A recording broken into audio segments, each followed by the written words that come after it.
ऐना आसिफ ने तो रिकॉर्ड तोड़ दिया है। ऐसी कमाल की एक्टिंग की है। जब सरमद अपनी मोहब्बत का इजहार कर रहा था फ़ोन पर, तो फ़ोन बंद करने के बाद सारा का रिएक्शन बड़ा मज़े का था। और मेरे ख्याल से अगली किस्त के टीज़र को देखकर सबकी आंखों में आंसू आ गए होंगे। जिस तरह वो अपने बाप के गले लगी, कमाल का सीन था।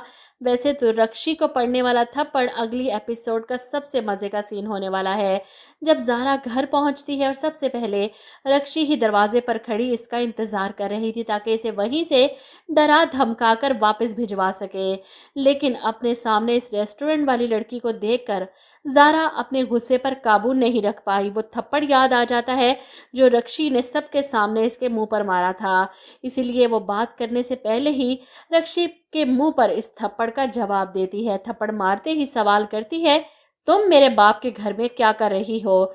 और रक्षी को तो हैरत का शदीद झटका लगता है। ये थप्पड़ खाने के बाद तो वो संभल ही नहीं पाती। तुम्हारी इतनी हिम्मत, तुम मुझे? वो आगे बढ़ती है इसे दोबारा मारने के लिए, और यहाँ पर ज़ारा फिर से इसका हाथ पकड़कर मरोड़ते हुए इसकी कमर पर ले जाकर इसे धमकाती है कि अब अगर तुमने मुझ पर हाथ उठाया ना, तो कसम खुदा की तुम्हारा हाथ तोड़ दूंगी मैं। सारा के इस अंदाज पर रक्षी का हैरत से बुरा हाल। ऐसे में सारा की माँ भी इसकी आवाज़ सुनकर बाहर भागी आती हैं। आते ही इसे गले लगाती हैं। सारा, तुम ठीक तो हो? कहाँ रह गई थी? अपनी माँ की याद नहीं आई तुम्हें? ज़ारा समझ जाती है कि ये सारा के स्टेप मॉम है, इसीलिए इनसे सवाल करती है कि बाबा कहाँ हैं।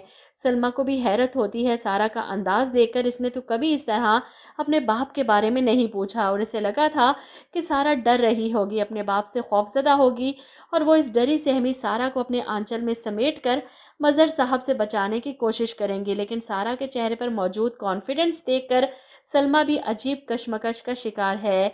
ऐसे में मज़हर साहब भी अपने कमरे से नीचे आते हैं सारा के आने का सुनकर। सारा की नज़र अपने बाप पर पड़ती है तो इसके चेहरे पर चमक आ जाती है। बाबा! आंखों में आंसू लिए वो अपने बाप से गिला करती है, बाबा आप मुझे रिसीव करने क्यों नहीं आए? मैंने आपसे बोला था ना कि आप आइएगा। वो आगे बढ़ती है और अपने बाप के सीने से लग जाती है। इस हरकत पर जहाँ मज़हर साहब हैरान हैं, वहीं अपने गाल पर हाथ रखे रक्षी अपनी माँ की तरफ हैरत से देखती है कि ये सब क्या हो रहा है।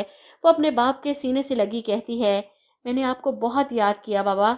मज़हर साहब हैरत से सलमा की तरफ देखते हैं, और सलमा तो बेयकीनी की कैफियत में कि कहीं वो ख्वाब तो नहीं देख रही, ये सारा नहीं हो सकती। लेकिन ज़ारा ने इस घर में आते ही जो रक्षी के साथ किया है ना, वो सब अब अगली एक साथ में होने वाला है। मज़ीद फरहत और रक्षी ने जो जो जुल्म सारा के साथ किए हैं ना, अब ज़ारा बदला लेने आई है, और क्या मज़े का बदला लेगी, ये देखने के लिए कौन कौन एक्साइटेड है।